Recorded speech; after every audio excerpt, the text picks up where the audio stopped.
one of the things that we've talked about as a little side project just for ourselves to have fun was playing some Lord of the Rings. Hence, Chris has leaned into painting some orcs. So I started test building some walls to go with the kit that you have.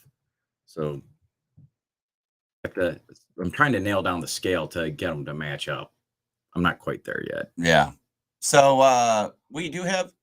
Okay. Thank you, Tuffy Ears. Tuffy Ears has joined us on the live show. So, guys. All right. We do now broadcast the show live on across our platforms, and then I download the actual audio recording only, so you can download it on your favorite podcasting software for your enjoyment, whether in the car or whatever later.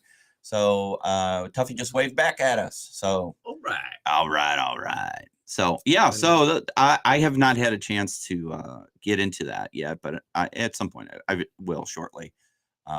So have you worked on the flatboat yet? I assembled it. I cleaned it up and assembled it. But I have not yet started painting that one.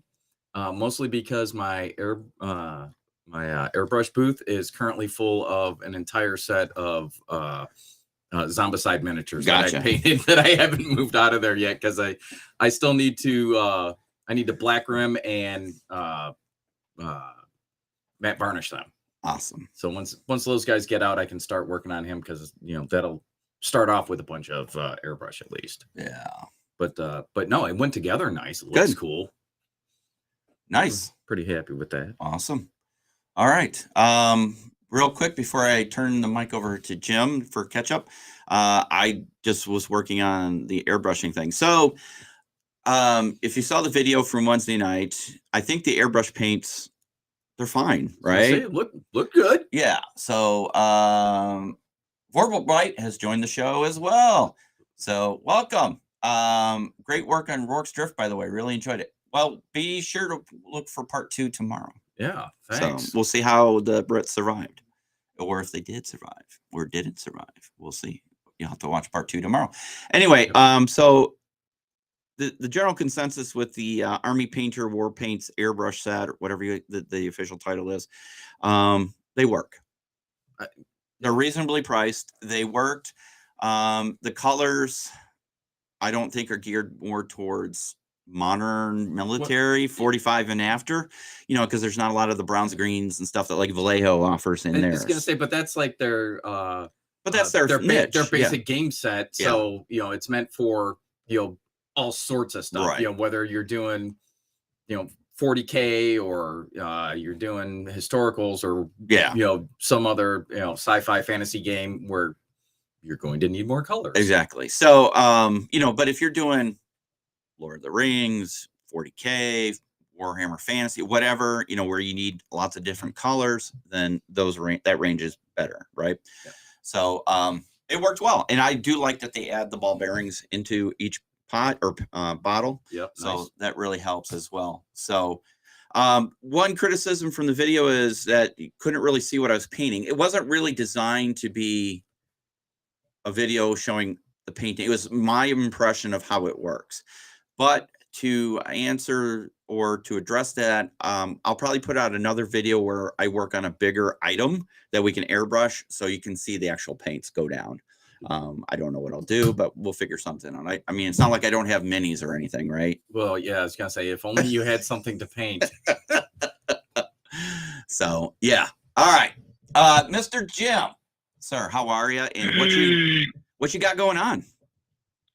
All right. Well, apparently this episode, the official title is going to be Opposite Day because we have Chris actually putting, paint on miniatures. Wait a minute. And, so Jim actually just ripped on Chris. That is freaking hilarious. That was a compliment.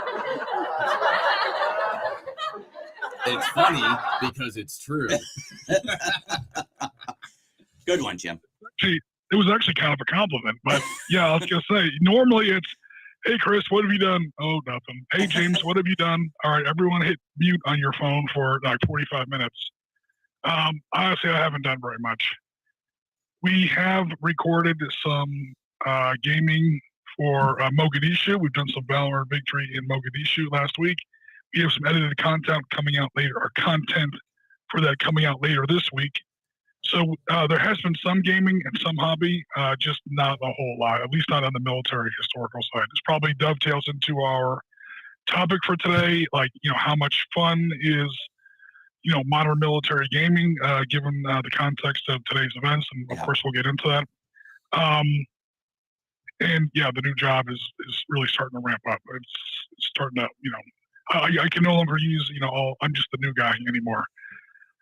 Yeah. So yeah, there hasn't been a lot, to be perfectly honest. Well, I mean, sometimes life just gets in the way, and that's understandable. Yeah, employers are, really bad about this whole, we want you to work for us and, be productive because we pay you. What's up with that? Yeah. So, and seriously, as much content and work you have done over the past months, years, if you do just a little bit, it is what it is. The reality of the real world hits you. So understand. All right. Okay. So we got caught up in that. So Marty, you have news? I have some news items. Hold on. Oh, wait a minute. Listen up, people. It is time for the news with Marty. What in the wide of world wargaming is going on? Let's in on the scuttlebutt. Bring on the awesomeness that is wargaming. Look at you. Oh, I got an intro. I'm excited. I might have to start putting some effort into it. I mean,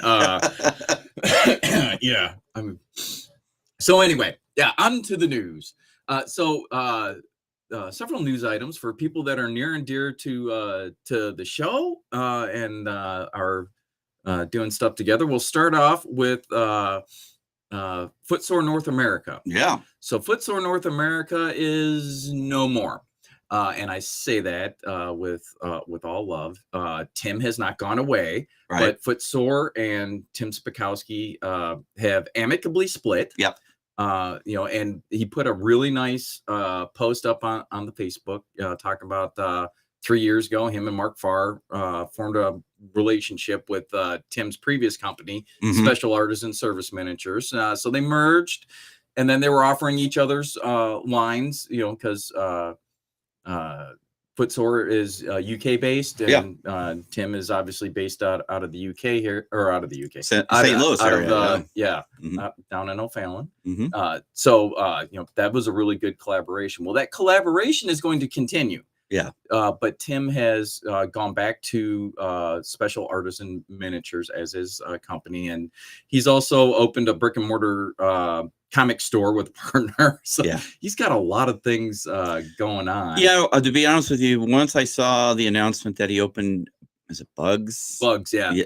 Comics and games, I kind of knew the writing was on the wall that, if he's going to be doing that I couldn't see him how he was going to fully support Footsore on the North America side. Because, that the idea is if you're representing Footsore, in another country, because they're UK based, that they want you to go to conventions and things like that to promote, right? So if you have your own brick and mortar store, it's a lot of work.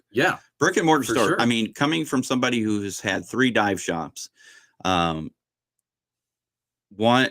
dive shop I did full time. That was what I did. That was my job.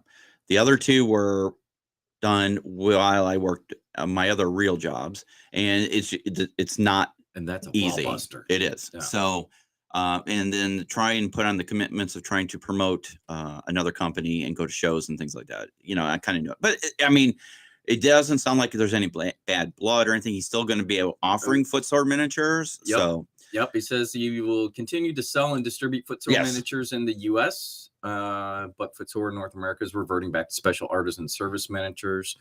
And, very nice, little statement that he wanted to thank Mark for the time, energy, and friendship that he's bestowed on him, and that he was truly grateful and can honestly say he learned a lot from this experience.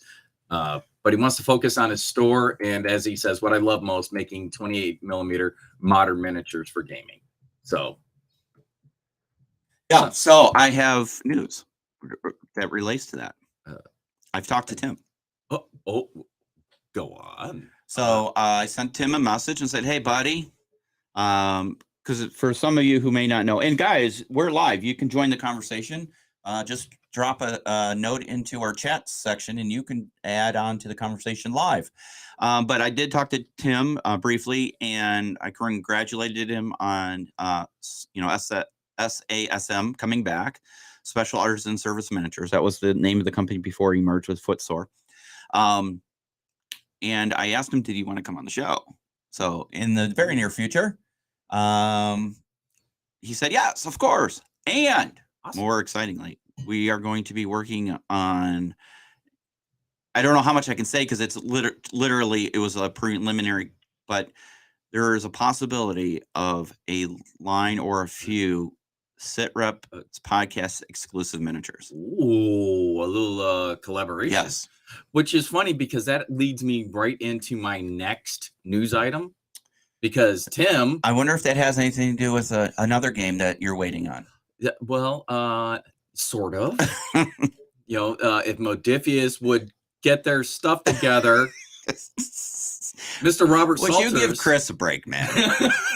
I know they've got a lot going on, and they're like, look, it's in the pipeline, I promise.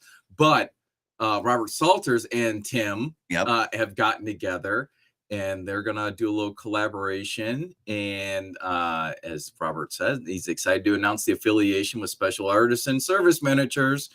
And they are going to create some amazing ultra-modern miniatures specifically for the Battle Space game. So, as he says, bring to the Battle Space community and the positive impact it will have with the Modifius published version of Battle Space. Yeah. Keep your head on a swivel for release date. So you can, Battle Space has a community group on Facebook. So just type in Battle Space, all one word, if you are a Facebook user, and that should be the first thing that pops up. So you're able to, check out what's going on there and keep up with Robert Salters and Table Salt Gaming Design, his company. Very cool.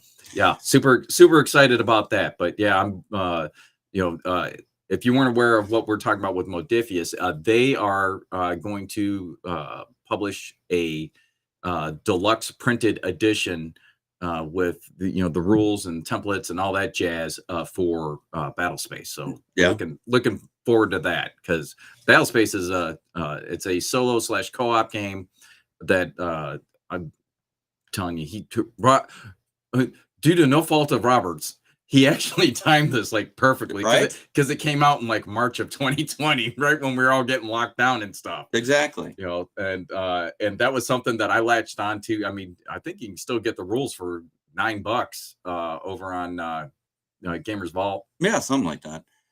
So just checking in the chats. Vorpal Bite asks, so does this mean a 54mm Vietnam War exclusive SITREP miniature figure? Man, him and his big scale. That would be awesome to paint, though. What if we were able to make it a STL, and then you could print it out whatever you wanted? Funny thing you said that. So I have another friend. What? Who I've been talking to. Wait a minute, hold on. Wait. 1, 2, 3. You're no. Yeah, I was gonna say I'm not sure this is really true. So I do have another friend. You might have heard of him, Patrick Keith. Yeah. He he does sculpting, and he has his own game. And we've been talking on and off that it would be nice if he could sculpt us a mini. He does digital now. He used to do all hand, but he does a lot of digital. So I'm going to have to reach back out to him, because we're working on something, and then, COVID hit, right? 2 years ago. Yeah. So I could see him doing a 54mm STL file for us, and then all that. So Tuffy here says, hope it's not a 550 pound like their limited Dune book. So he's talking about Battle Space, because 500, wait a minute, whoa. 550 pounds in dollars, monetary. But I'm like, no. Wait, but Modifius is selling something for 550 pounds? Right, yeah, that's what I was, hence my mate. I'm like, I don't know nothing about that, bro. So I would not expect it to be that much. No, God, no. I mean, Smog? Yeah. Wait a minute. Yeah, that's different. Yeah. I know, okay. But that's kind of why Battle Space has kind of been, I don't want to say put on the back burner, but they've been doing a lot of high priority work with Dune, because Dune's hot right now with the movie, and and they wanted to get that out while it's hot. But you'll see Battle Space soon. Yeah. So yeah, looking forward to it. Yeah. So yeah, keep your eyes peeled for that if you are a fan of ultramodern 28mm solo games. yeah. Speaking of ultramodern 28mm games, so this is one that kind of ties into today's topic. Okay. So Colin Phillips of Dish Dash Games earlier this week released new solo co-op rules for Ultra Combat Modern. And you can find that if you go to their Facebook page. You can download them for free there in the files section. Where it might get a little weird is the scenario is kind of close to what we're doing now. And now Colin started writing these like 4 years ago. So he had put out a message on the Facebook group, and he's like, "Hey, I've got these, but is it appropriate to release now?" And the majority of the responses that I saw, and again, this is from within the Facebook group for the game for Ultra Combat Modern, was yes, it's a game. People should be able to tell the difference between reality and whatnot. So he released them, and as he says, that he would the rules, love the feedback, hope everyone enjoys them as much as he enjoyed writing them.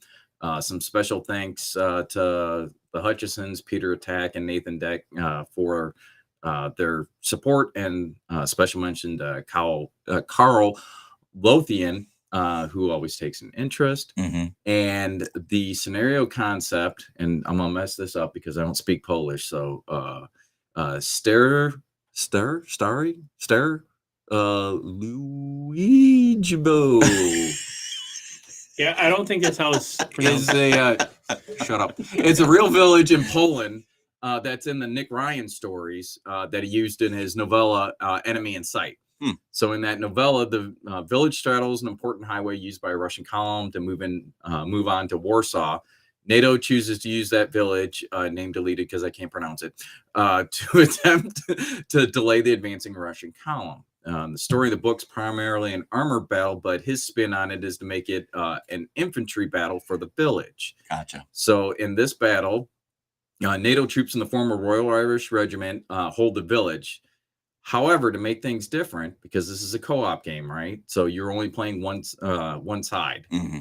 The co-op players play the game from the attacking Russian perspective. Really? Which, that's certainly flipping things on its head, at least for us as Western folks, right? We would normally, pick the home team, if you will. Yeah. But it's designed for 2 players, each fielding a Russian motorized platoon. And the system will work at both the fire team and squad level, because if you remember going back to our review and playthrough of Ultra Combat Modern, you can play it at the individual fire team, squad, or platoon level. Right. So bunch of different levels that you can play it at. But he's got the rule set out there, scenario and everything in there. It's well written. It looks just like it came out of the book, except it's available as a PDF. And again, it's for free. You can get it on the Facebook group files section there. Yeah. Okay. So he was concerned that might be a little too close to today's current world events. Gotcha. Real quick before you continue on, I just want to let everybody know, if you buy, you might have seen a post. If you're not on Facebook, I'll just put it out there. If you email us at sitrep.podcast@gmail.com and order an Sergeant Sitrep Mini, I can't sell you the STL file because it's through Heroes. What is it? HeroScape, Hero Forge. So I'm not allowed to sell the STL, but I can send you a printed mini for $9.99 plus shipping, obviously. And all money from that will go towards helping the conflict in the Ukraine.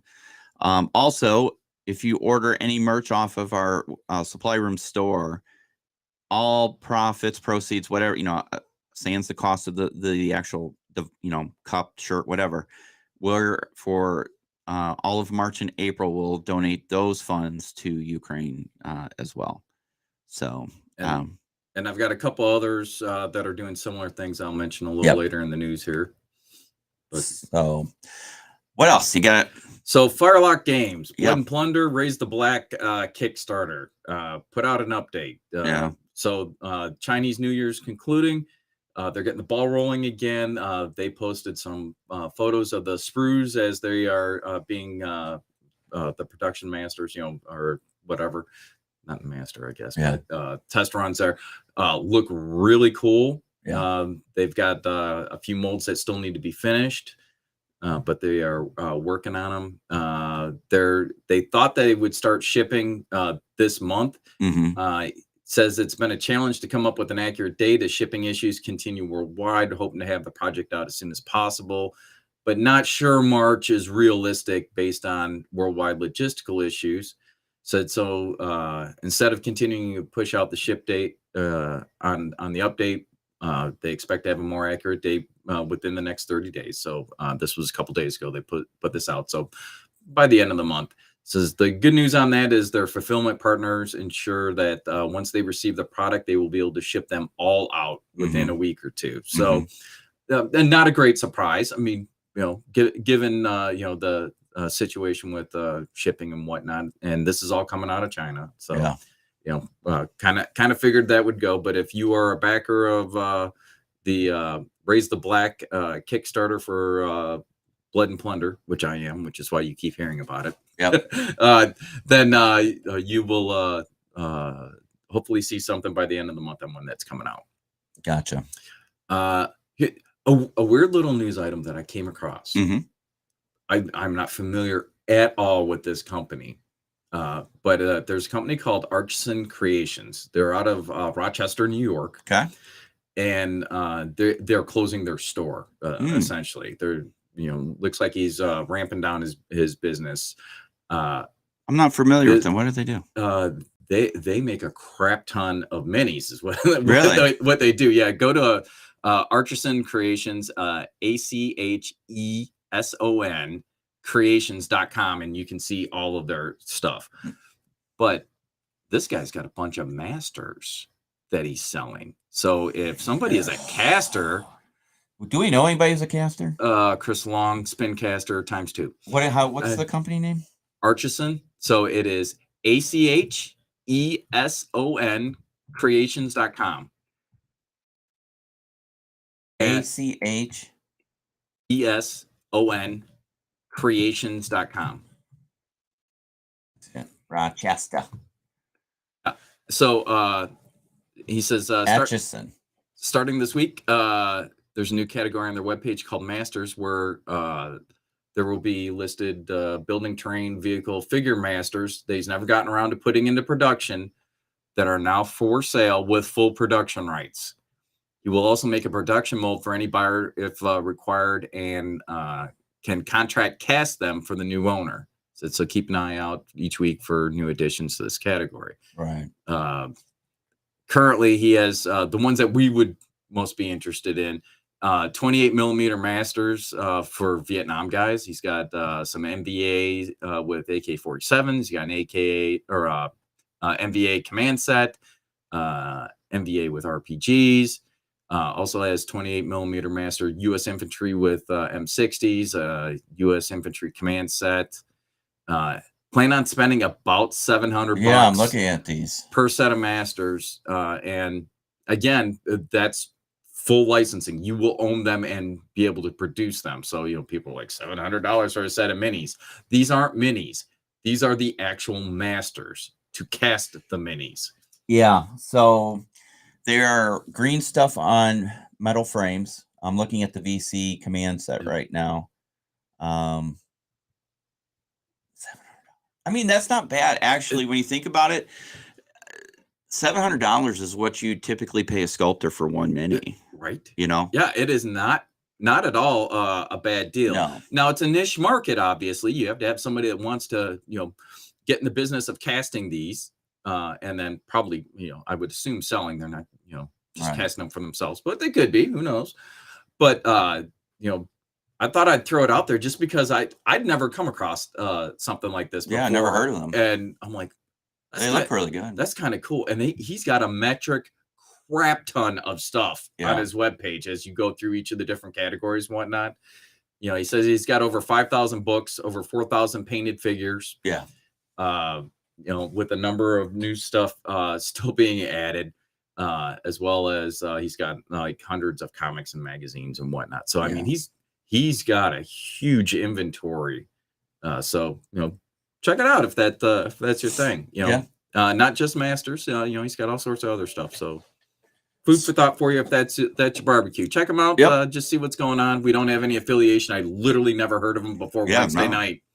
But I was really intrigued when I came across it. Yeah, that's interesting. All right. Quick Adepticon update. Yeah. Couple of things. One, they extended the lodging blocker rooms for Hyatt, right? Yeah, for the Hyatt itself. Yeah. So jump on that if you haven't done it, because I think it was through March 6th. Something like that. Yeah. And then due to the relaxing of COVID restrictions here in Illinois, it is mask optional. So you will not be required to wear a mask in most things. You know, I'm sure that like a game master or a particular person could request it if they felt that was most appropriate. But as a show overall, they are not going to require it. You do, however, still have to show proof of vaccine or a negative COVID test within 72 hours prior of attending. Gotcha. And then you can go to their webpage. They've got a whole page on health and safety stuff. You can check it out for yourself. But that's good news. I know a lot of people were kind of upset that was going on. That wasn't, that's not an Adepticon thing. That's literally a state of Illinois and county of Cook thing that was requiring it. And now that that's been lifted, they've adjusted their stuff. So did you say that county right? The county of Cook, yes. Quirk. No. Quirk County. No. Not. In Illinois, everybody knows it is. I'm not even going to give them that much credit. Let's see, going on. So and then talked about there's a couple other companies that are doing charity support through a minifigure of some sort. One is an actual figure that is being created by I'm gonna butcher their name, and I know this company, so I feel really bad. Antholonica Wargaming. Yep, I think I got that right. But they've created a Vitaly on the bridge, right? The hero of Ukraine limited edition charity figure. It's sculpted by Ankron Ducrot. It's 28 millimeter scale. You can go to their webpage and see what it looks like. They have some versions of it up there. 100% of the profits from the figure go to a special fund established by the National Bank of Ukraine to support their efforts. And it depicts Vitaly, who was awarded Hero of the Ukraine, the highest military award, after he gave his life to slow the Russian advance by blowing up a bridge. Yeah. And subsequently himself with it. Yeah. But that's what he felt needed to happen in order to stop the Russian advance. And they are celebrating his sacrifice and supporting the Ukraine war effort there. Yep.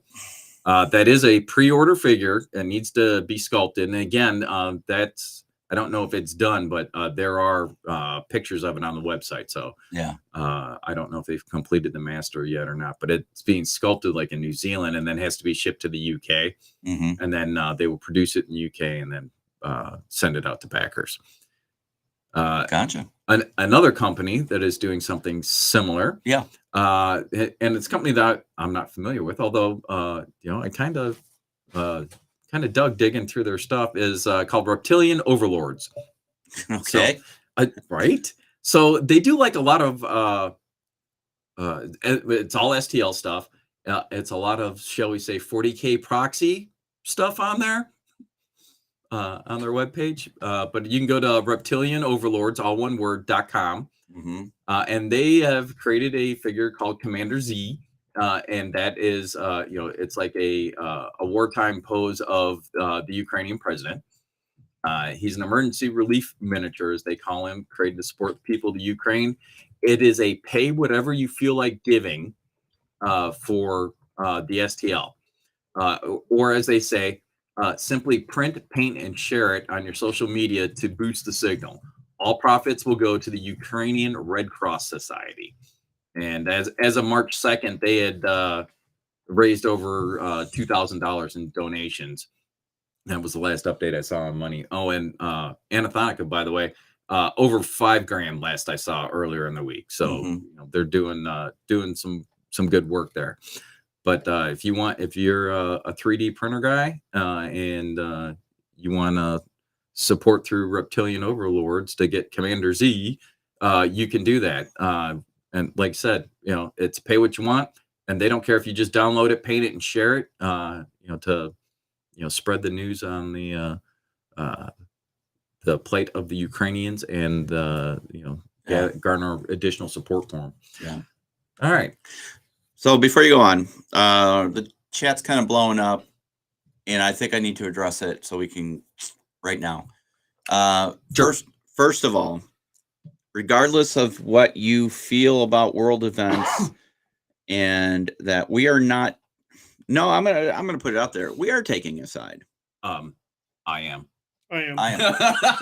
Yeah, I'll go ahead and pick a side. Yeah. So when you are being a bully and you're doing something wrong, we're gonna stand up and say so. Done with that. So I hate to point out to a certain person, but I'm going to name them because it's gotten a little ridiculous. Vorpalbite said, why are we mixing politics with gaming? We're not, but we are helping out people who are in need of help. Everybody who's ever raised their hand and swore to protect the country, Constitution, foreign, and blah, blah, blah. Whether it's the United States, Britain, or wherever, you're doing it because you're there to protect those who can't protect themselves. And however we can help, and if it's just throwing a few bucks at them to buy medical supplies and food, then we're going to do it. Yeah, and the fact that I don't like that the Russian government has done that doesn't mean that I hate Russian people, because that's not at all the case. Matter of fact, my next door neighbors are Russians. Right. The Russian people are as much. Yeah, it sounds like most of the people on the street, the non-government people, are not happy about what's going on. So on top of that, because a convention makes a decision as far as vaccinations, masking, all that, that is their right. And again, same person. You cannot tell, especially we won't condone saying stuff like they won't let this. I hope that convention burns in hell. Right. Oh, that's not cool, bro. No. So I asked him to be civil, and he goes, so long, I no longer like the show. All right, brother. Well, we'll miss you. Yeah. Okay. Will we? Thanks for being on the show. All right. Moving on to more fun stuff, if we will. All right. So that's all the news items I have. So that's probably a good place to wrap that up, huh? Yep. Oh, well, wait a minute. I do have some good news. Wait a minute. Chris has painted and has a news item. Man. Rough crowd. Go along with the Blood and Plunder. You are not getting your own intro. I don't want to. Going along with Blood and Plunder and the pirate theme stuff. Yeah.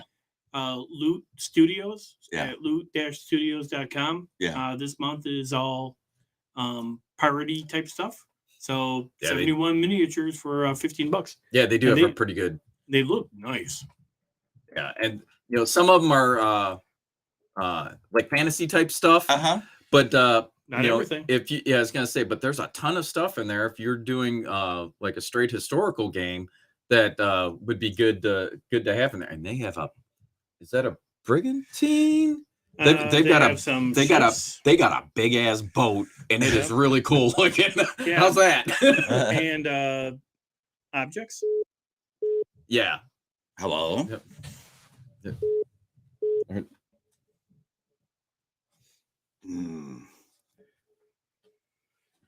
Okay. Sorry, we're here. Yeah. Got a little beeping going on there. Yeah. Sorry. Yeah. Right. Like, man, we talked about it for 5 minutes, and they've already got a Black Jammy squad coming in. Anyway, so sorry guys. Continue on. But in particular, we're like, so if you were a say a Blood and Plunder guy, you know how expensive those little metal ships cannons are? Well, they've got a really, really nice 3D an STL of a cannon, and you can make them whichever size you like and make as many of them as you want.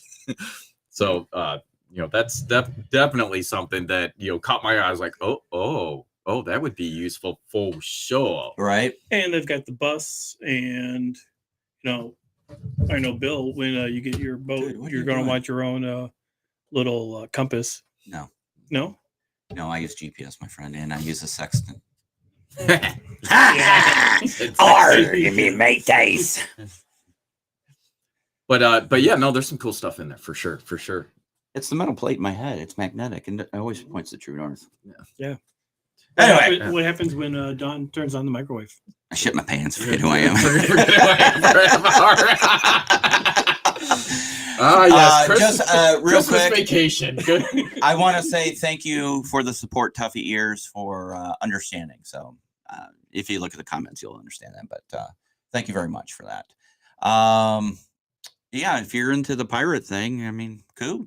I mean, the guys down in Miami, because they're from Miami. That's right, Team Florida. Yep. So they're one of those. So cool. Any other news, sir? That was a long news section. That is all the newsy news I have brought today. All right. Awesome. So let's see. Gaming in the madness of today's world. Yeah, we kind of almost touched on that a little bit, huh?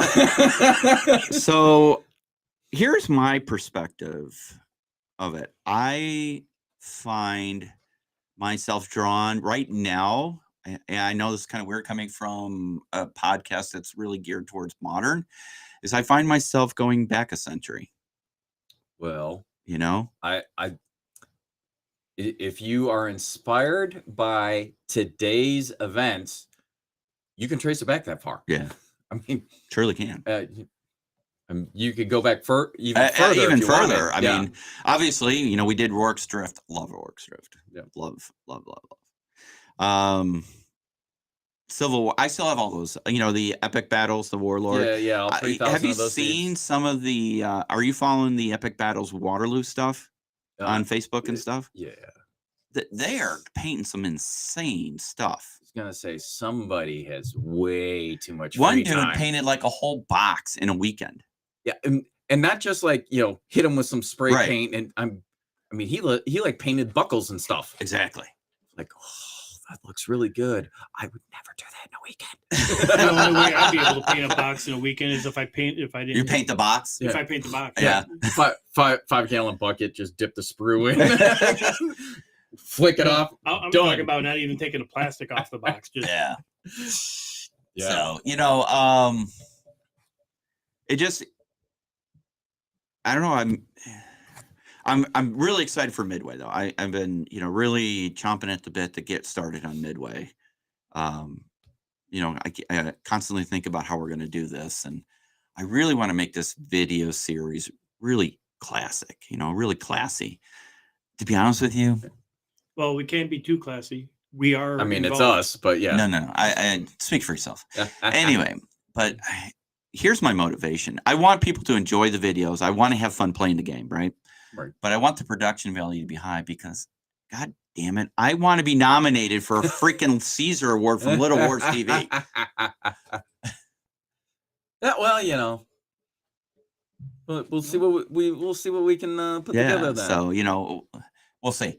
So Tuffy Ears says, I would like to do GW's Kill Team with terrorists versus counter-terrorists. So for you guys who aren't familiar, Kill Team is Games Workshop's skirmish battle game. Right? Yep. It's a kill team. It's where you have one team versus one team.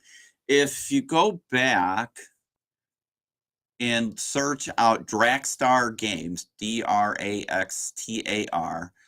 they have a YouTube channel. They're not in business anymore, but we actually filmed a kill team video for them years ago. Oh, all right. Don and I did.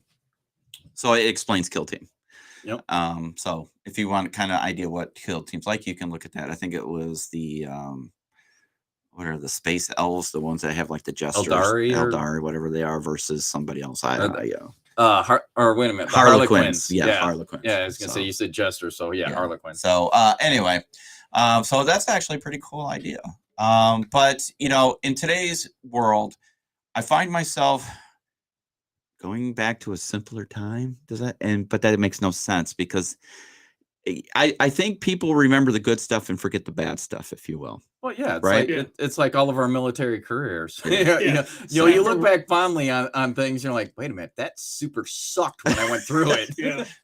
I don't think anybody looks upon KP or Sergeant Major's detail with fond memories. So, unless you were shitbirding and found a way to hide behind a tree or something, you know, as the Sergeant Major walked by to make sure you're painting rocks or picking at cigarette butts or whatever the hell he was having you do. It was more fun as a first sergeant. Well, you know, you didn't have to do Sergeant Major's detail. Right. There's that. There Right. is. But Right. also being in charge takes all the fun out of shit too. So That's not true. I'm gonna totally say that's not true because you know I had a lot of fun being in charge of some Yeah. stuff.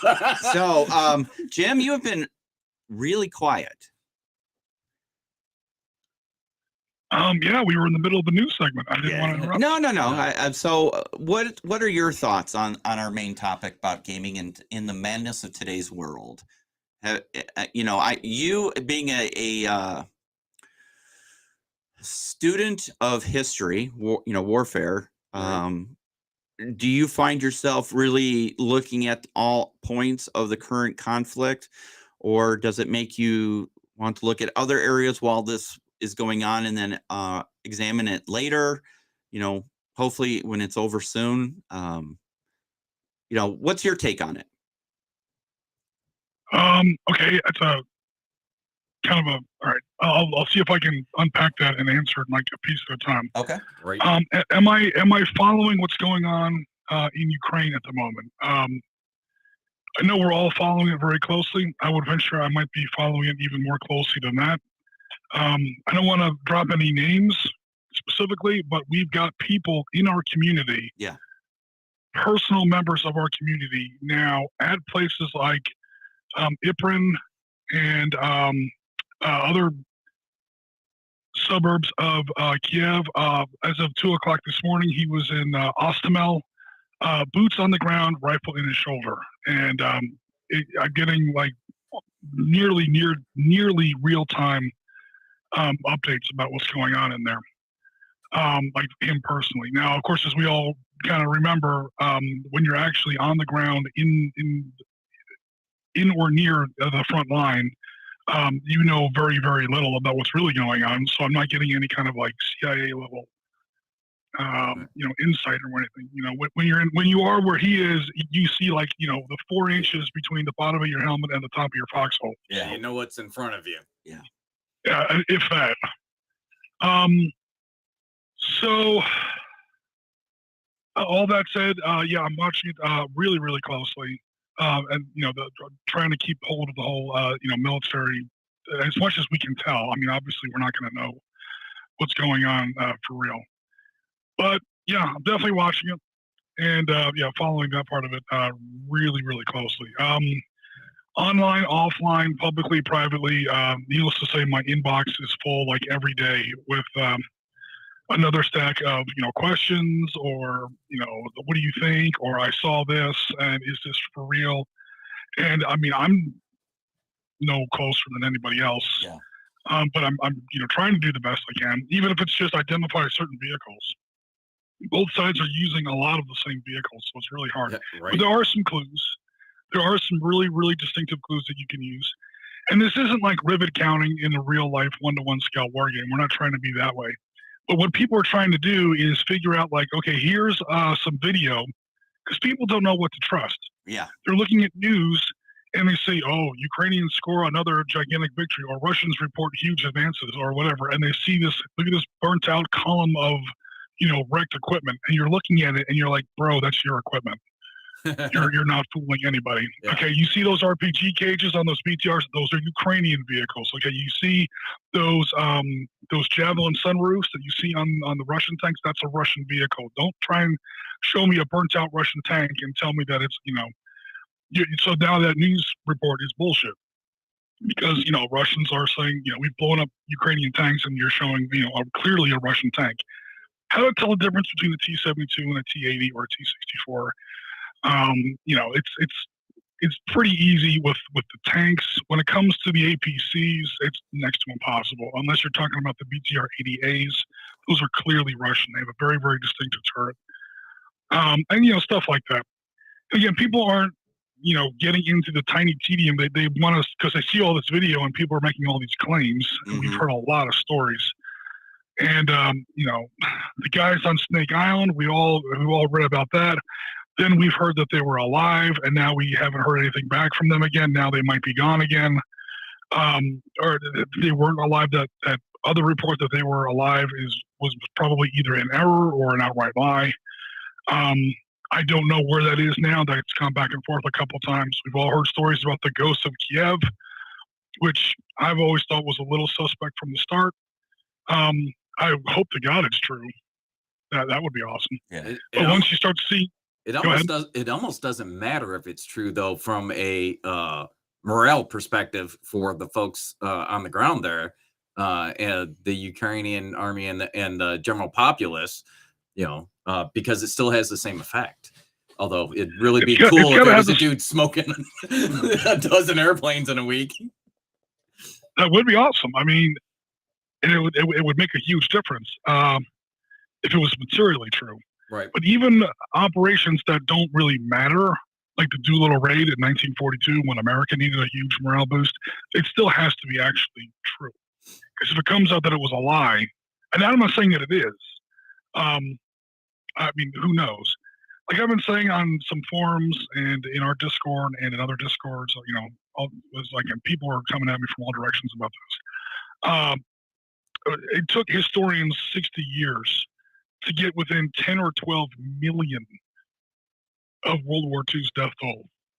I mean, how many times have we heard World War II killed 55 million people? Right. It's not even close. And we didn't get an actual number even close to the real, within 10 million of the real number, which is anywhere between 70 and 80, until like the late 1990s. So how accurate do you think the news coming out of Ukraine is right now?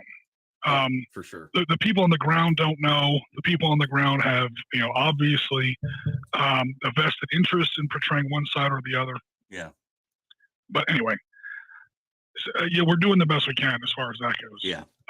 This has been kind of why I haven't been doing a heck of a lot of gaming this last couple of weeks. At least not in historical, because there's been a lot of this going on. Yeah. There have been some requests on our YouTube channel in the comments, which if you're hearing this podcast, people who've made this request, we hear you. We didn't feel, we thought it might be a little tone deaf at the moment. Now I'm not saying that the people who made the suggestions were tone deaf. The people who made the suggestions made this suggestion before all this started. And it goes to, all right, maybe we could go back to a simpler time. Maybe we could go back to another era, like just take a little bit of a further step back where it won't be quite so immediate. Even there, you have to be a little careful. Yeah. What was requested was some late war World War II on the Eastern Front, which is like my favorite stuff. Big Russian tanks, Stalin 1, Stalin 2s, the Su-152 assault guns up against the big cats, the Panthers, the Tigers, Jagdpanzers, and so on and so forth. The problem is most of those battles are taking place in, Belarus, Ukraine, and Poland. Right. The war in Russia wasn't in Russia at that point. It was already back in the Eastern Europe. And even in 1944 and 45, the idea of big Russian tanks like crushing over Eastern Europe, I was like, I know it's World War II. I know it's not really what we're talking about, like what we're seeing in the news. Let's maybe do something else. Yeah. So last week we pivoted over to Somalia. It's crazy that Somalia in 1993 Gothic Serpent is like the good old days. That might be a comment on where we are as far as what's going on in the world. Yeah, because I was actually in the army when that happened. That was the month I left. That was the month, October '93. That was the month I left. I was going around the base with my little card or whatever, like filling out all my paperwork, and you just get like that damn feeling, like maybe I should have re-upped. Maybe I should have. And then that happened. I'm like, oh, okay, here you go. Here's the paperwork that I signed. Yeah. Thank you very much.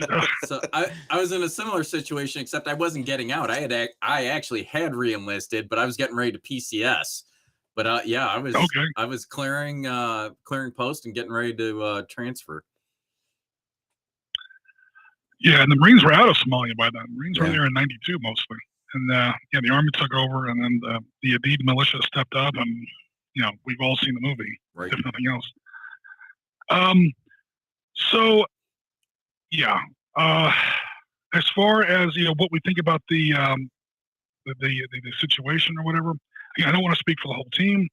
One thing that we might do in the coming weeks, maybe not this week, but in weeks coming up, is sort of a review. We won't at least I won't be running like an actual Ukraine game, but since October 2015, I've been publishing. I'm not talking about like blog posts or my Facebook page. I'm talking about giving manuscripts to a peer editor or to a peer, having a peer reviewed and then having it sent to a copy editor and actually having stuff published. Commenting on the situation. Of course, back then it was all in the East. It was all in the Donbass. And, making predictions. And we've made a lot of predictions over the years. And we've nailed it on a couple things, and we've really whiffed it on a couple other things. I think a lot of people were more than a little startled by the scope and scale of what the Russians are doing. Even if they thought something was going to happen, they didn't think this was going to happen. Up to and including the German Minister of Intelligence, like the Chancery level, like the top guy, like their chief of the CIA, right, was in Kiev, like without even a security detail. He was walking around in a suit and tie, drinking coffee at a sidewalk cafe or whatever. They had a helicopter out of there when the shit hit the fan. So he certainly wasn't expecting anything, at least of this scope, to happen. So we're in good company as far as that goes. We did make a lot of other predictions that have come startlingly true, and a lot of other things again that we really not. I did not. I'll say one thing for free right now. A quick preview. I did not expect the Ukrainian defense forces to be putting up this kind of a fight. If you go back to our own videos, and we've been predicting this war for a while now, and it's been okay. We hope this isn't going to happen. We don't think it's going to happen, at least not in the near future. But here's what it might look like if it does. And the Ukrainians are always getting kind of curb stomped. And then we're saying, even in this situation, I think we're giving the Ukrainians too much credit because X, Y, Z. This is still back when the Chocolate King was president. And, the Ukrainian corruption was a lot worse than it is now. Their military was not as prepared as it apparently is. Again, I was definitely surprised. Putin was surprised. German defense minister was surprised. We're in good company as far as some of these things go. Right. Yeah, and I'm sorry. Go ahead. I was gonna say, and the ability of the Ukraine government to be able to, one, arm its civilian populace, and two, the fact that their civilian populace has been very willing to defend the homeland, so to speak. Yeah. I think that that level of response was greater than maybe the Ukrainians thought this, but anyone outside of Ukraine, I don't think thought that, saw that coming. So suddenly you have this huge internal defense force, maybe not well trained, but death by 1,000 cuts is still death. That's another thing, and again, this might be a function of the fact that a lot of the battlefields are a lot further west than at least I'm predicting. I was predicting things like, okay, this might actually happen now, and we're on record, publicly on record, because for a while, at least I was like, guys, relax, something's going to happen. Guys, relax, something's going to happen. And then the situation changed starting in November, and then into December, and I was like, oh wait. And in the face of new information and a changed situation, you update your analysis or whatever, and you update your prediction. You're like, okay, I know I was saying this before. I stand by what I was saying before. However, now the situation has empirically changed. This is new data coming in. This is new, of course, I don't have any, again, I'm not getting dark web emails from Edward Snowden or whatever, Edward Snowden over in Moscow or anything. But, all right, here's a quick example. Oh, we're all just watching the news. We don't really know what's going on. Well, excuse me, if you actually study this kind of material, you can tell by what the people in the news don't even notice or say. They'll show a video of a bunch of people hanging out in a subway tunnel in Kiev. And they'll be like, oh, these civilians are having such a hard time. They're, being locked down in shelter, and, we never know, like, what's going to happen. And then people ask me, well, what's going on with Soviet cyber? It might be the Soviets again pretty soon, the way things are going. Right. What's going on with this whole threat of Russian cyber attacks? Because that also goes into, my 9-to-5 job and stuff like that. And, cyber attacks, cyber warfare. And I'm like, guys, look at this newsfeed. I'm looking at a bunch of civilians in a subway tunnel. So what? No, look at this newsfeed. Look at what they're not telling you. Everybody in that newsfeed is scrolling through their Facebook. Right. Telecommunications is still up. The internet is still up. Everyone's phone service is still up. Russian cyber attacks have, as of the time of that video, this is a couple days ago, apparently they're not going anywhere. So you can't believe everything you say. Again, when someone says, here's a column of burnt out armor on the side of the road, and they're showing their side's armor, and either they don't know, because the buffoon on the ground is some civilian who doesn't know this stuff, and the guy back in the editing bay at CNN or Fox News headquarters is some, millennial jackass who doesn't know what he's looking at. They don't know, and they're just going to put this out there. It's that kind of... In the information age, when this data comes out so fast and so little of it's edited, I know it's a tiny detail, but the number of news articles that I've read that have just blatant typos in them. Yeah. Well, I know that has nothing to do with, but they're just pumping the stuff out so fast. They're not even copy editing their work. Right. And there's no vetting going along with much of it, which isn't that hard to do, even if it's not your barbecue. Hey, I don't know anything about this. Well, I bet there's a guy on staff that does, or you could probably make a phone call to a guy that would be happy to share that with you. But and we're kind of doing it right now. We're kind of doing it now, live or not live, but we're doing it after the fact, externally, and we're like, no, that's not true. No, that's not true. And you can kind of give. Again, I don't know anything. I'm not there. I'm talking to people who are there. But I'm not there personally, obviously. And you can give it a sniff test, and you can kind of say, wait a minute, I don't know about this, I don't know about that. So I almost kind of lost my train of thought here.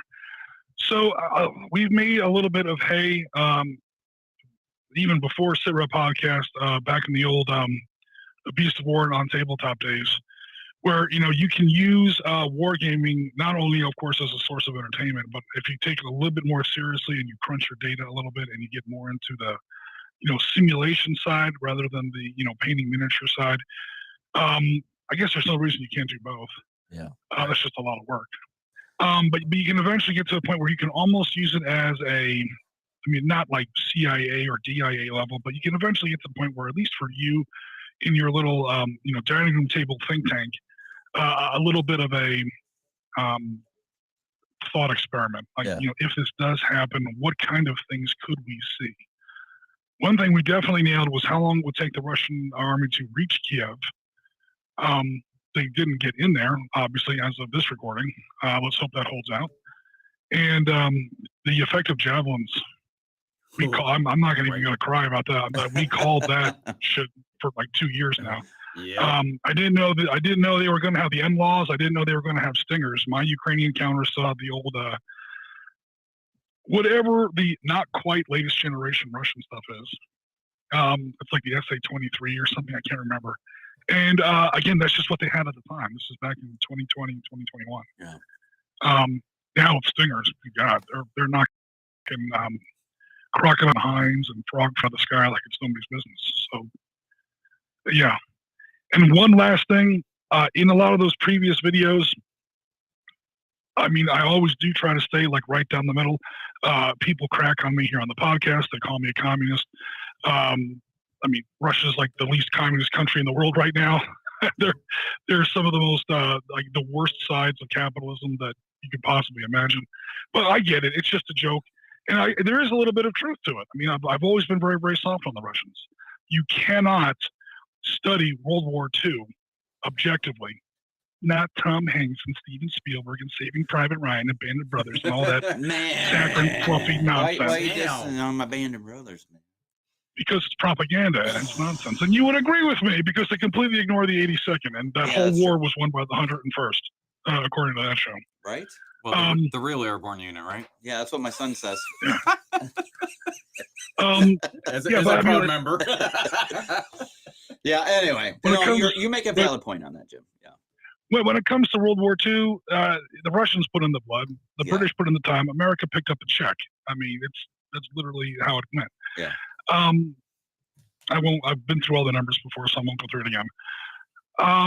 And as far as their security concerns, if NATO joins, if Ukraine ever joined the EU or joined NATO, they would be boned to no. I mean, that's like if the American Southeast joined the Warsaw Pact, fell off the United States and joined the Warsaw Pact. It would be absolutely insane. How badly did we react when, the Russians started putting missiles in Cuba? Yeah. We about, went to the mat with, thermonuclear weapons over that back in '62. So in previous years, I did my best to kind of call it down the middle. Just like I said, you know what? Back in '82, the Argentinians and the Falkland Islands, hey guys, if you go back into the weeds on the international trees and how the Spanish Empire fell apart, there's kind of maybe a 10% corner case that you can sort of say, hey, maybe oh wait, you invaded. All right, fuck you. Sorry for the swear word, but once all of that understanding, all of that consideration, any chance at moral high ground, any kind of sympathy, empathy, consideration, all of that goes by the boards when the first cruise missile crosses over into Ukraine. So if it sounds like I'm going to be doing now and in future podcasts and in future videos a bit of a 180 on that, yeah, again, the situation has changed. If Russia had gone to the UN and said, look, guys, this is kind of bullshit. NATO's front line used to go through the middle of Germany. Now it's going through my backyard. Despite flagrant disregard, I mean, we talk about how they've violated international law. We signed agreements that we would not push NATO this far east back in the 90s, and we wiped our asses with those documents. What? It's gone. It's gone. The Russians have now invaded. They've blown up these cities. They're killing civilians. No more. I mean, once it becomes a shooting war, all that previous, well, on the one hand, devil's advocate nonsense. That's all tragically obsolete now. So we have two really good comments in the comments. First one's from Tuffy Ears. Do you think it's Putin that's solely responsible for the issue or his government? I don't want to vacillate on this, but it's kind of both. Yeah. I was gonna say yes. Putin is supported by big factors of his government, but look at how he set up his government. Yeah. I mean, it's literally in the photographs. He's sitting on one end of a 30-foot table.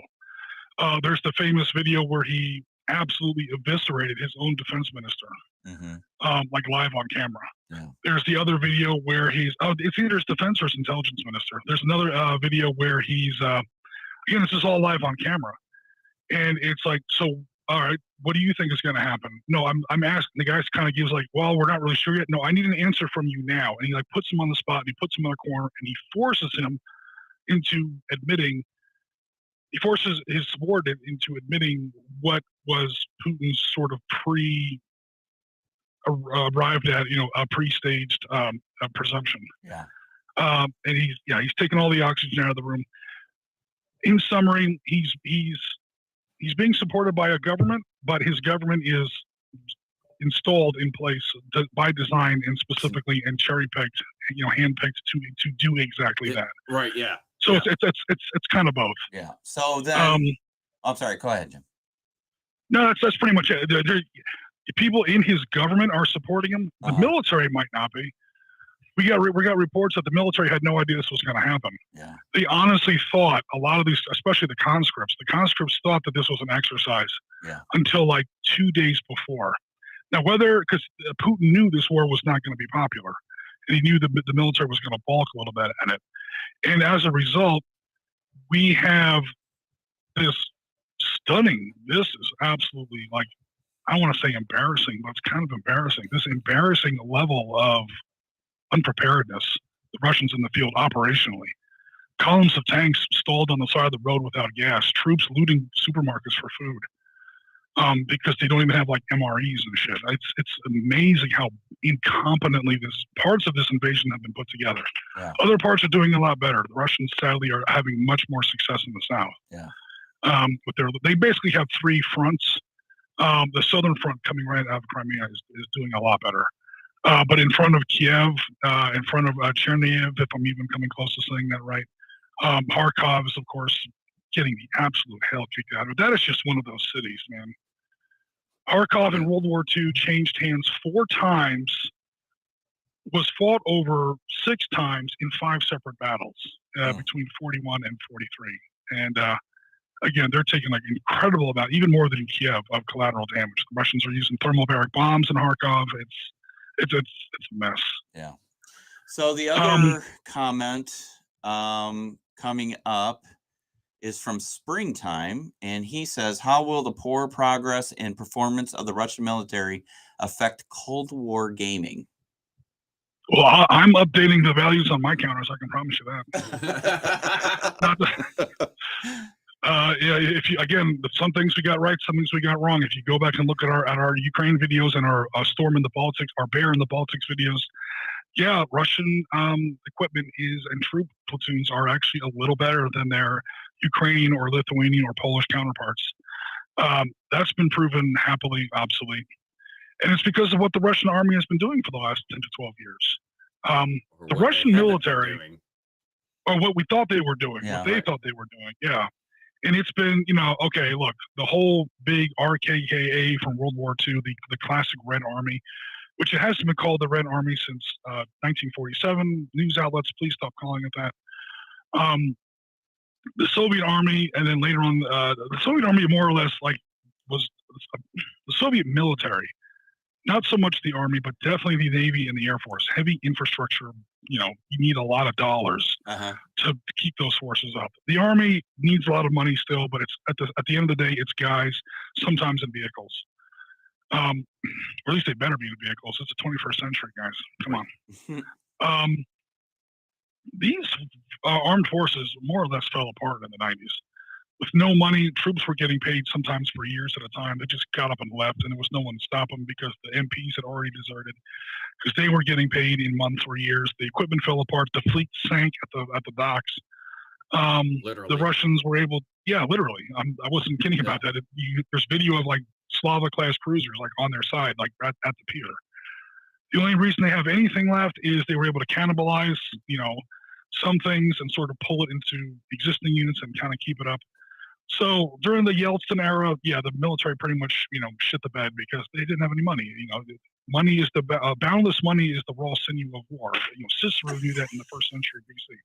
Jim, I got another one for you, my friend. When you're done, I got another one for you. If you ain't got money, that boat don't float. Yeah. It's just the risky version. Right. That tank don't go. Yeah. You need money, cold hard cash. You ready for this one, Jim? Sure, go ahead. Okay. So Tuffy Ear says T-72s are easy to steal when stuck in the mud with a tractor. How will you fit that on a token, Jim? We need tractor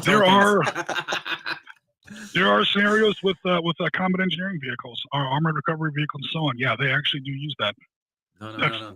This has to be a civilian in a case 1150 or whatever model tractor John Deere. is. The closest I've come to that are, I get it's kind of a jokey question, but we've had something semi-close to that.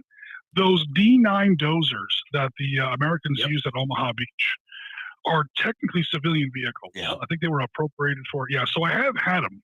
And they still use them. That's still in the inventory. Yeah, so we have had those on the Panzer Leader table before. And on a somewhat more serious note, a lot of these separatists and old school Ukrainian militia forces in the earlier stages of this conflict, a lot of pickup trucks, a lot of vans. And we actually do, we call it civilian vehicle. And we give it the transport and armor vehicles, armor in air quotes, of a regular, Russian truck. Maybe a slightly reduced carrying capacity because it's not as big as a 2.5 tons, a deuce and a half, or the Russian version of that. Those big, gas trucks they drive around in. Right. But yeah, and so the Russian military was I don't want to say burned to the ground, but it kind of rotted away to the ground.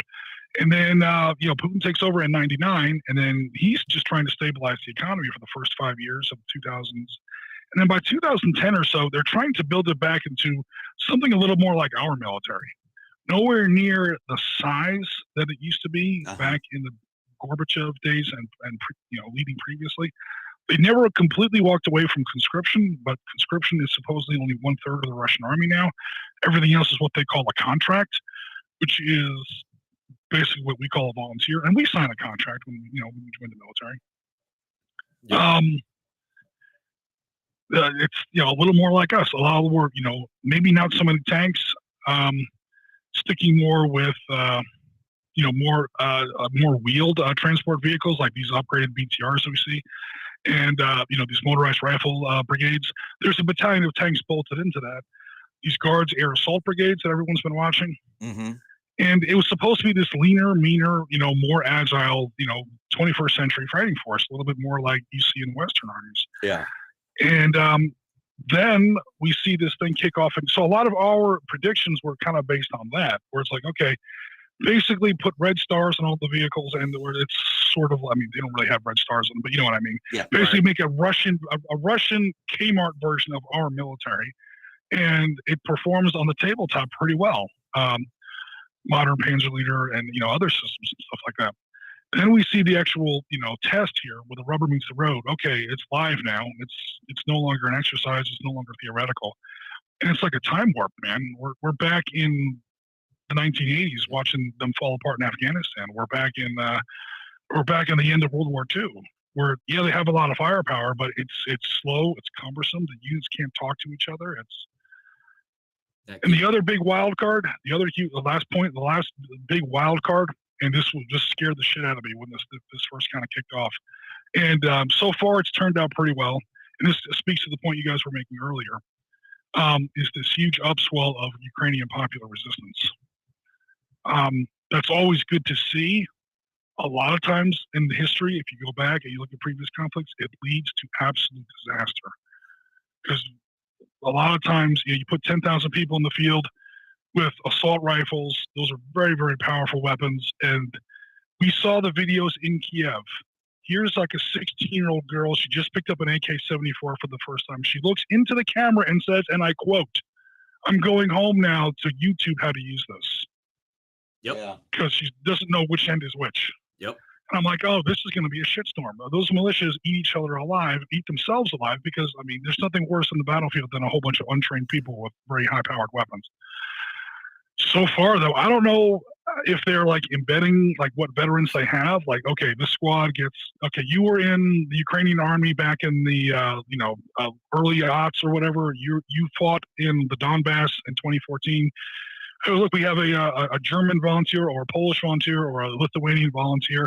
You were in the military back in the 90s. Okay, cool. You got this squad. Okay, so at least they have some kind of leadership at a cadre level. But so far, we haven't seen any of these huge, at least not I've seen. Maybe I could be wrong. These huge friendly fire incidents, shooting at civilians when they meant to be shooting at Russians, negligent discharges. Yeah, it doesn't seem like there's been a bunch of fratricide or anything, which, that's for untrained troops. That's, one, the ND where you accidentally shot your buddy because you didn't understand how your weapon system worked is always a thing. But, being able to identify friend or foe, especially if it's not a uniformed foe, that's always a challenge. And, for somebody that's not used to doing it. Yeah, and some Russians northwest of Kiev are not wearing uniforms. Right. I've got that from the field. They're also saying it in the news, but that's also, I'm getting that from people in Kiev, where it's like one Ukrainian National Guard regiment. I think it was unit 1031. I don't know how their units are measured really or numbered. At one of the airfields northwest of Kiev was captured more or less en masse. Yeah. I don't know if that was like a company or a battalion or any kind of strength. It's the Ukrainian National Guard. So there have been Ukrainian prisoners taken. And all those uniforms wound up in Russian hands. And there's supposedly some guys northwest of Kiev wearing those uniforms. And a lot of them are just wearing, civilian clothes. Because half of the people who are defending Kiev were wearing civilian clothes. because there's so you almost don't need any uniforms. Yeah. So it's So they were just wearing clothes. right. Yeah. So, final comment on this Tough Ears post. Can you imagine Russia having to live down? They got their ass kicked by a model, a boxer, a ballet dancer, and a comedian. I hope that's the case at some point. It's still early. We're only in the second week of this now. So we'll see. Positive thoughts. All right. So we're going to transition into, Marty, if you look to your left, there's a box that says Day of Days. Can you grab that for me? So we're going to do a little segment on recommendations of games that you can play. This is, if you can see this, I'll bring it over to the camera so you can see. This is Sergeant's the Miniatures game, Days of Days. Now, Chris, I picked this particularly for you, my friend. It's painted? It's Yes. pre-painted. Yes. So, in this box, you get, do you remember the comic PMs we used to get in the Army? Yeah, that's what I was gonna say. That looks like The PM art style? magazine. So, that's when I saw this is what it Except PM magazine was a little half-size guy. right. So, in these, and I'll bring out a couple, you get pre-paints. Those are teeny. Yeah. Yeah. So these are 20 mil. I want to say these are 20 mil. I think they're 20 mil or 15. 15, I'm gonna guess. But they come pre-painted. I don't know if the camera will pick that up. And you put these dog tags to identify them. So you, Chris, as a hobbyist, the only thing you have to do literally is take the little gummy sticker and put it on the bottom of the miniature and attach it to the dog tag base. I could do that. Never get done. But and actually they are painted really nice. Here, here, that's an American paratrooper. Oh, Party foul. And that's a German guy. So for teeny little dudes, those are painted really Yeah. well. Yeah. and then these are A lot better than I could do. these are the cards. Seriously, what does that art not remind you? It does. It Does totally it looks like PM absolutely. magazine. Actually, I might have one, so I'll have to bring that in. So on top of that, you get, it's based on a zone board. So you put these boards together. Again, all done. And it's so, I don't want to say simple, guys, but to everybody out there, if you've never seen this game, the little color codes tell you all your modifiers for each area right on the board. Oh, so like if there's a So- movement Yep. penalty because you're going through a certain kind of terrain, it Yep. says -2 movement. So you get a -1 for movement. There's a -2 modifier because you're hiding in the cornrows or whatever. So it's all in there. And you can actually get 3D terrain. I think this, oh no, that's the edge. But there's actually and it's literally already pre-printed. You just puzzle piece it together. So this is made by Lost Battalion Games. Hey, there's my laser pointer. I'm looking for that. Hey, Whoa, my Jesus. eyes! Oh, Ah, I see spots. I don't see anything. Sorry, I didn't realize it was armed. Hey, that's payback for the paintball in the back there, my friend. Uh-huh. So anyway, guys, it's a really good game. There's scenarios. You can get expansions. It shows you how to load it all up. This is, of course, the road to Caratan, the Causeway. Those 101st guys again. So, well, they won World War II, so yeah, right. So, guys, if you are looking for an easy entry game where you don't have to paint miniatures, maybe a good gateway game. yeah, Huh? Not crunchy. Lost Battalion Games. I think I did a video for this on Beasts of War at one point. I don't remember. Oh, yes, I did. I don't know if it got aired, though. It's the one where I go knocking. Dawn's sitting at the dining room table, and I go up to Dawn and go, "Hey, Dawn, you want to play a game?" And she goes, "Yeah, sure." And I hold up Squad Leader. And she goes, "Oh, yeah, I'm busy. I got to do the laundry." So then I go to Ben's room, and I've got a tax audit and a root canal. And, I have to go spend the weekend with the in-laws, and I got to scrub the toilet and the oven. I'm sorry. I've got a lot of other things. Yeah, I'm gonna let my in-laws do the root canal on me. Yeah. So I'll do my taxes. so there was this whole video intro. Like I go to Ben's room, I knock on his door, and the camera shows him opening the door, and then it shows me, and I go, "Hey Ben, you want to play a game?" And he goes, "Yeah, what are we playing?" And I hold up Squad Leader, and you just seem slowly closing the door. So anyway. Days of Days. Did those guys even know what Squad Leader was? Advanced Squad Leader was? Dawn, or did they look at the rules? no, hell no. Yeah, but it was I mean, just I for the get the joke. comedy effect. But Right. So Days of Days. It's a good game. Did you play with me, Chris, or did you play with me, Marty? Days of Days. I've This not. this one. Yeah, I've not. We've played this, haven't we? No. And somebody has. Anyway, but it's a good game. The entry point's a little on the higher side, but it's pre-painted. Everything's high quality, high color. All right. Bottom line up front. What's the damage on it these days? Let me pull them up here real quick. You walk down this path. Now I'm interested. I mean, it all looks like great stuff, and those those little miniatures are well done. I like those. Yeah. All right, here we go.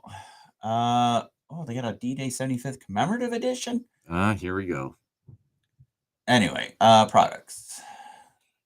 Sergeants.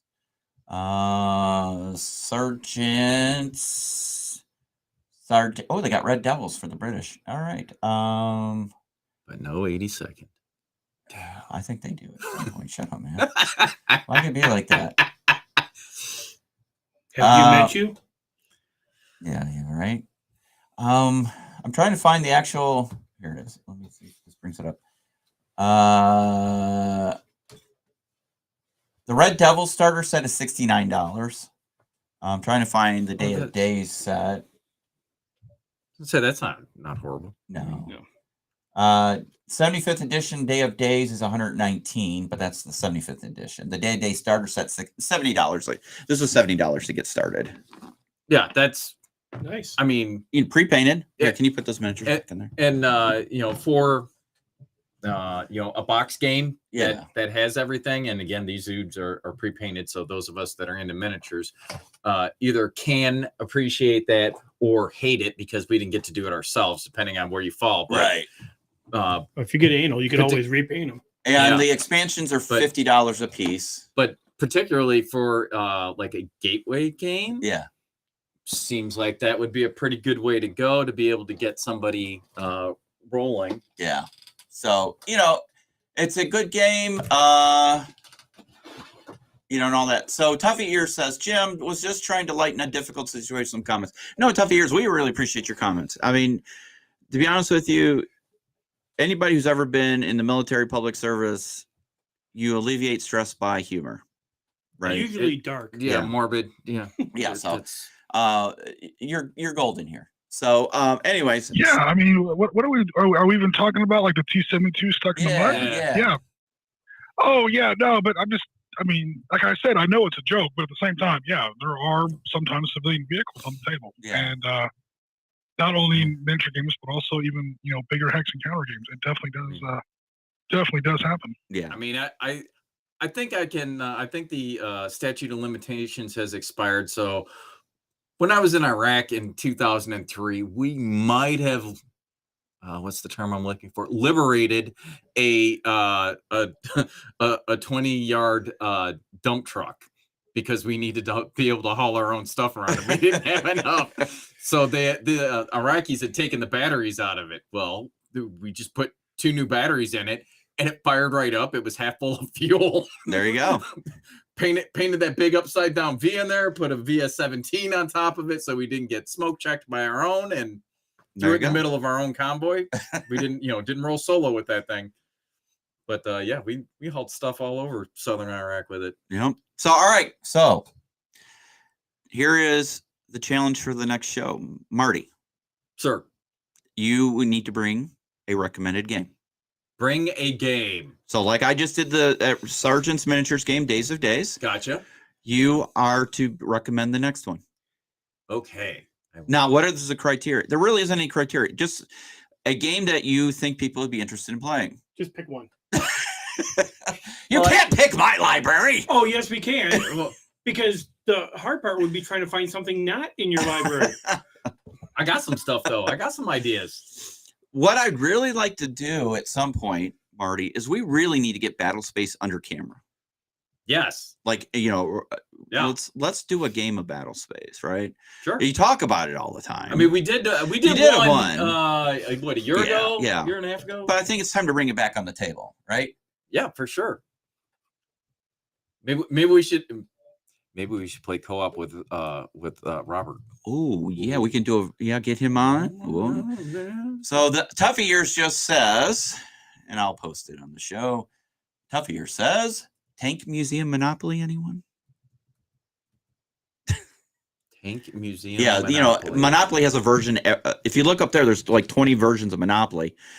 They have a version of Monopoly for everything, Like I have Idiopoly up there. Not idiot, but Italy. If only we had a tank museum close near by. us. Oh, I bet Cantigny has it. Oh, right. I was going to say 20 versions of Monopoly. I've seen 20 versions of Star Wars Monopoly. There's right. I just had a brilliant idea. Oh no! I am going to reach out to the museum and see if they'll let us do a podcast from the museum. Yeah, well, that would probably have a little bit of a Big Red One focus because it is the 1st Infantry Division Museum. Yeah. Yep. But well, so we'd have to tie a game into that. I was gonna say, yeah. I might have someone for you to talk to because I am. Well, I have somebody to talk to too. My dad.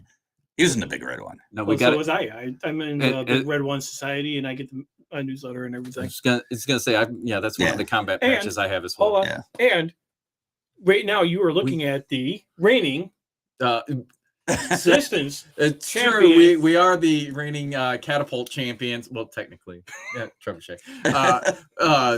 Champions of the Cantigny catapult contest, which has not been held since 2008. Moot point. We are the running champions. So reigning champions of the trebuchet competition at Cantini Museum. Three years running. Our undefeated. That's right. They won't even contest it. But so we threw a baseball with a little 6-foot trebuchet, 387 feet. Yeah. So our looking at how big that big parade field is in front of them, our goal was to see if the next time they run this, if we can upgrade the trebuchet to be able to hit the guardhouse. Nice. We need to go about another 200 feet. All right. For people, for perspective of scale, you did 380 something feet. Yeah. I was part of the team, but I was there morally supported. I unfortunately could not make it. Your closest competitor, how far did they throw it? 147? Yeah. 140 something feet. Yeah. The guy that so there's a guy that runs around out there and like literally sticks a flag. Right? Yeah. So we're like, keep going back. He put on a flak jacket and a helmet after our first because he saw how fast we could throw the baseball. Because his concern wasn't that it would go far. His concern was that it'd be a line drive and it would hit him. Nice. What was also funny, we had a bunch of people who kept wanting to stand behind it. We're like, oh no. Yeah. They got on the PA and they're like, sometimes these systems have malfunctions and they go straight back. So we're going to have to ask everyone to please move away. If you are not a member of the team, please move off to the sides. Yeah. And they didn't believe us until the first time that thing went off. And they're like, okay, little parting of the seas. So, all right. So, it's like when the driver's ed teacher sits down like next to you to take the test or whatever, the driver's ed class, and buckles up the seatbelt, buckles up the other seatbelt, checks puts on a crash helmet, checks the airbag. Yeah. Okay, go slowly. Yeah. That's pretty much how it was. Because that first one we threw at 340 something feet, I think. Yeah. Because we had 3 throws, and they're like, oh. Like, yeah, that's a home run, buddy. Yeah. And the guy who we kept saying back up, you just see after that first fire, he's like, up. Yeah. Way over. Yeah.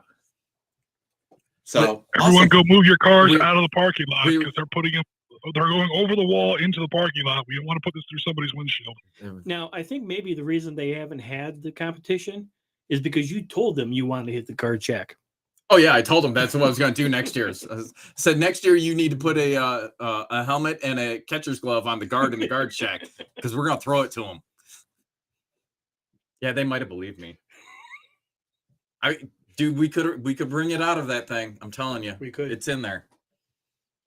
Now they put a constraint on the actual size of it, so you know, I can't build like a this some 15 or 20 foot monstrosity and like launch a bowling ball with it kind of thing. Oh wait a minute. Well, Yeah, you could. if we made it, Marty's doing if we made it 15 feet big, we could throw a bowling ball that All far. right, so getting back to the subject at hand. Oh yeah. Flaming Games. bowling ball. Game. Okay. So you need to think about a game for the next show. Jim, you will be after Marty, and then Chris, you'll be after Jim. So 3 weeks. yes. Okay. And I'm serious. I will try and reach out to Cantini for the museum and see if we can do a broadcast from here. That'd be kind of cool, right from the tanks or something right there. If you've never heard of Cantini Museum, it's the Colonel McCormick's estate outside of Chicago that also houses the 1st Infantry Division Museum, and they have all kinds of tanks from an M1 back to a French Renault something or other. And they have a really nice interactive museum inside. You can do the World War I trench, the That's D-Day going to be an landings. FT-17, by the way. What's that? That's going to be an FT-17, by the way. Oh, is that the French tank? Almost certain. Like the first tank the U.S. 1st Infantry Division was using Yeah. back in Argonne Forest and stuff like that. Okay. Yeah. Cool. And then the nice thing is, they've got a little, literally, it's a tank park out there. Yeah. It's got a little plaque on there. Tells And you they a got little my something about favorite it. tank. And you can, get up there, crawl around on them. You can't get inside them. No, not anymore. You used to be able to in some of them, but now they've closed out. Like the M113, you could. Yeah, but, they're all locked up. They're all locked up now. But my favorite tank's sitting out there. Sheridan. The Oh. M551. Shush. It's an awesome little thing. They dropped them out of airplanes. It was awesome. One of the worst things we've ever had. And we made the Sherman. Man.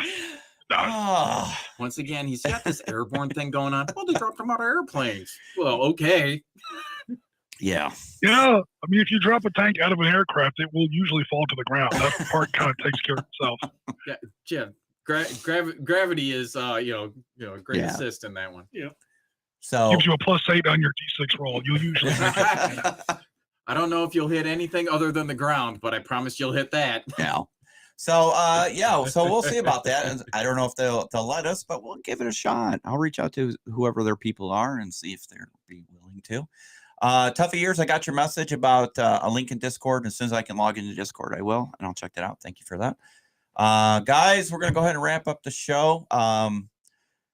Thanks everybody for joining us today on the podcast. Hopefully we didn't get too serious. Hopefully next time we can really dive into some gaming and get away from the ugliness of real life. Right.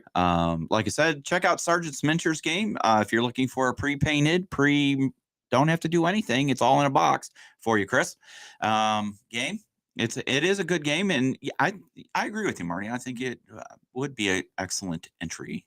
Yeah, good gateway Yeah, game gateway to kind game. of suck people Yeah. into the hobby a little The bit. rules are not that difficult to understand, and I think it'd be pretty good. So, Jim, thank you very much as always, sir.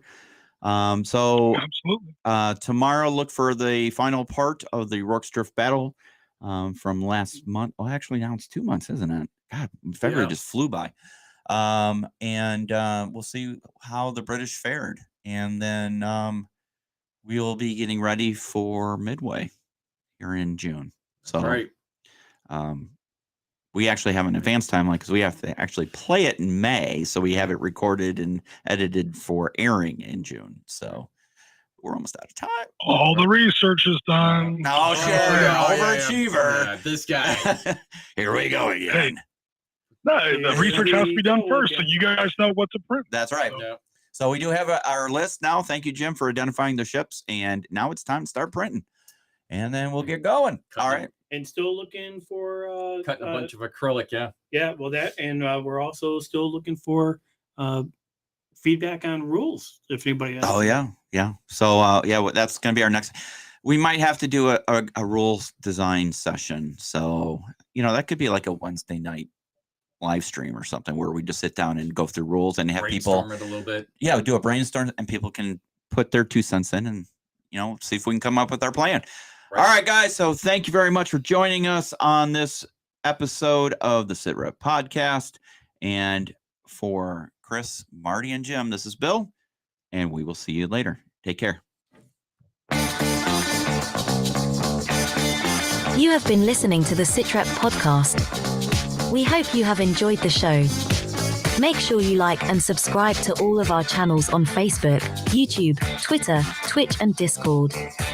Remember to join us every other weekend for a new episode of the podcast, and don't forget our other programming on Wednesdays and Sundays. Thanks for listening.